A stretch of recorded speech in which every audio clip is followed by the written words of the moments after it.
reduced and can hold about an average of 2 to 4 ounces of liquids at a time. So it is really easy to dehydrate, guys. So especially for the guys that come from hot and humid places, you're going to sweat a lot, and therefore, always, the priority is to stay hydrated. Okay, always keep a bottle of water with you at all times, because if the bottle of water is not there, how can you sip your fluids throughout the day? Okay, so very important that you always have a bottle of liquids with you. Okay, when you get back home or you're. And then two items that are the exception to the liquid are the sugar-free popsicles and the Jello. But they're perfectly fine because they're in the fridge, they're solid, but once they're out of the fridge and in room temperature, they're liquid, so they're perfectly fine. You know the little Jello shots I gave you guys earlier on? Those are 2 ounces, and those 2 ounces go toward your liquid intake. Okay? Go towards your liquid intake. Okay, guys. So do you know how much liquid you should be having? How many ounces of liquid you should be having? Anyone have a guess? No? So like 64 to 80? 4 ounces in a day? 64 to 80, is that right? 60 to 80? 60 to 80? 64. Do you have how many ounces of liquid? Guys, did you read the How many poster ounces of booklet by liquid? any chance? The poster booklet? Okay, let's make a habit to give it a good read to the poster booklet, because actually all the measurements and how to get involved, it is there. We're just breaking that up for you to make it a little bit easier. But yeah, let's remember per day we need an amount of 64 to 86 ounces of liquids, okay? But remember, guys, don't push too hard on yourself. The only one that can determine if you can actually ingest more liquids or not, it is your own body, okay? Because you have to pay to those pretty much important signals of the body, which is pressure up in this region. If you start with nausea or even the hiccups, that's most likely your body telling you to stop, okay? So it's really important, guys, that you learn to read your body signals, okay? Okay. So you need 64 to 86 ounces of liquid, like Memo said, and then you need 60 to 80 grams of protein. Why do we do from 60 to 80 grams? Because if we do less than 60, you guys are dropping weight really fast. So we actually want to maintain some of that muscle you already have. We don't want you to lose it. So that's why we don't want to do less than 60. Plus your stomach is a muscle and we want it to heal back properly, okay? And then we don't do more than 80 grams, or that's what's recommended on the post-op booklet, because you may get constipated. At this point, you're not moving much, you're not having much liquid, you're not having fiber, so it's easier to get constipated. That's why we don't recommend more than 60 grams of protein, all right? I know sometimes a lot of people, or you see a lot of things on the internet that are misleading, and they'll say, oh, you can have so many grams of protein and do this and do that, but 80 grams will do the trick for now, okay? All right, so any questions, doubts, comments? No, everything's clear? Yes? Okay, so we're gonna move on to week 2. And on week 2, we're also doing liquids, plus your sugar-free popsicles and Jello, and we're adding 2 new items. And these 2 new items are sugar-free pudding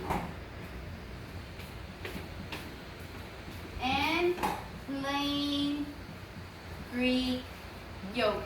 Alright, guys, I'll take advantage and explain you a little bit of what we are going to see here.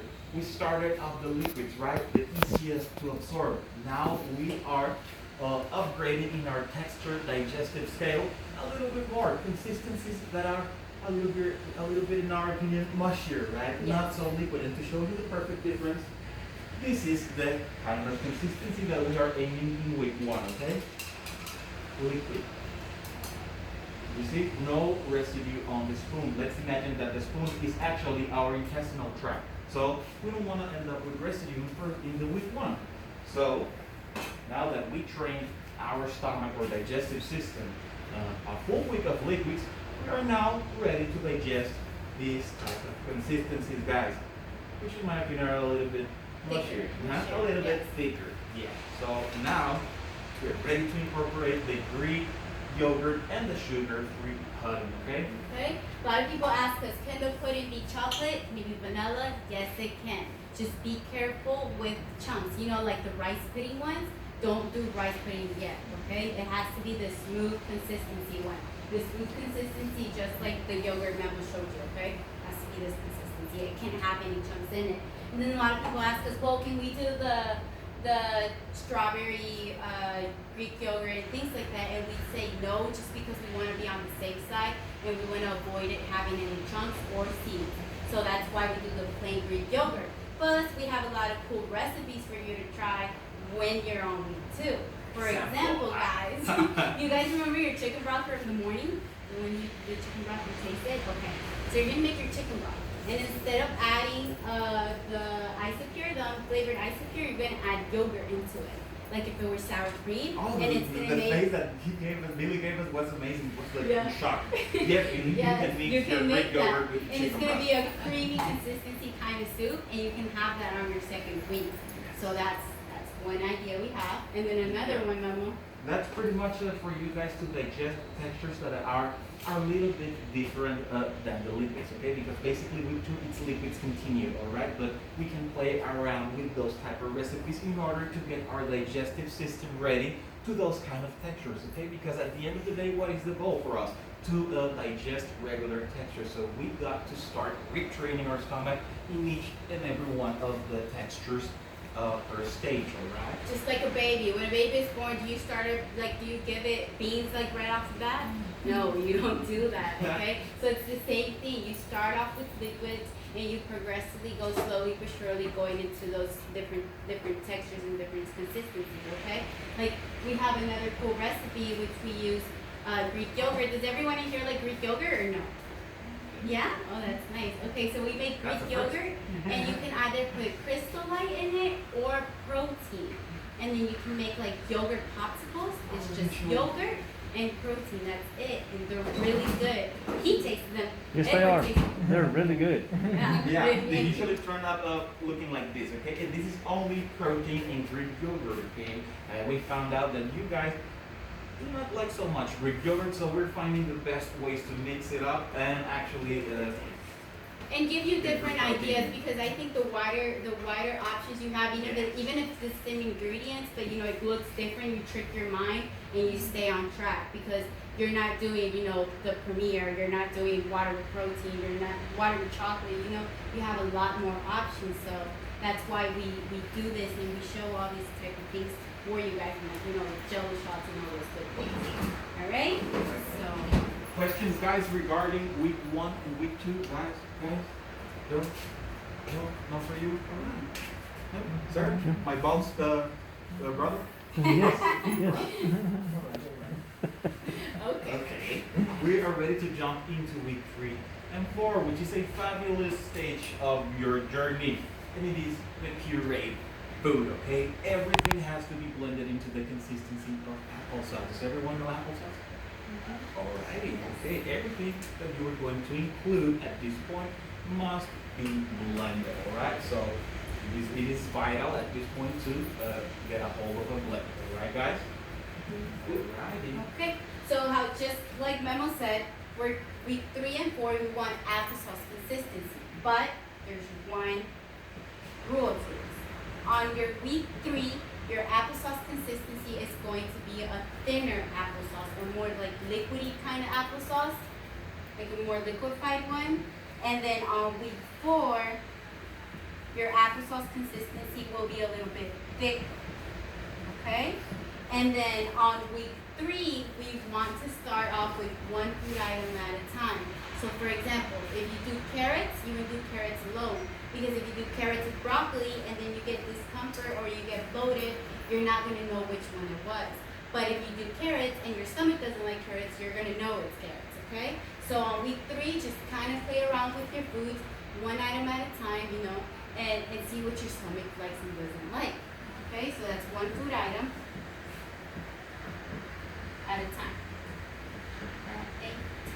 And then on week 4, we can go ahead and blend 2 food items at a time. So if you know your stomach likes carrots and broccoli, then go ahead and blend them and make that special blend. Does So right here, 2 food items or more. Okay, and then Memo's gonna explain how to make the blend. Alright, for the perfect instructions for the blend. First of all, guys, do not include anything that is raw. Okay? As far as this stage, we're going to find out that you can include some vegetables. Okay? Every vegetable that you are going to use, you have to boil it or steam it. Okay? To give the appropriate consistency and be blended. Okay? Another important thing, always vegetables because they are too fibrous for you to digest at this point. Okay? So always remove the skins and make them blendable by boiling or steaming. Okay? The other instruction, just add enough liquids, which can be chicken broth, fat-free gravy, even water, okay, to make your puree acquire that applesauce consistency, okay? And in week 3, as Gigi said, we're gonna put a little bit more liquid, and in week 4, a little bit less. And this will, at the end of the day, make the puree thinner in week 3 and thicker, as we slowly but surely are progressing in the texture digestive scale. We're gonna do this slowly but surely, okay? Something important, please, right? Did you avoid anything that contains any seeds on it, okay? Especially seeds like a strawberry, which are very, very small seeds. Avoid, because they can allow themselves into the staple line and then create an abscess and therefore at the end of the day a leak. We gotta be rushed back to the hospital. So what way, in order to avoid trouble, just not include them in your purees, okay? Anything that contains seeds. And the other thing, Gigi, avoid Spicy.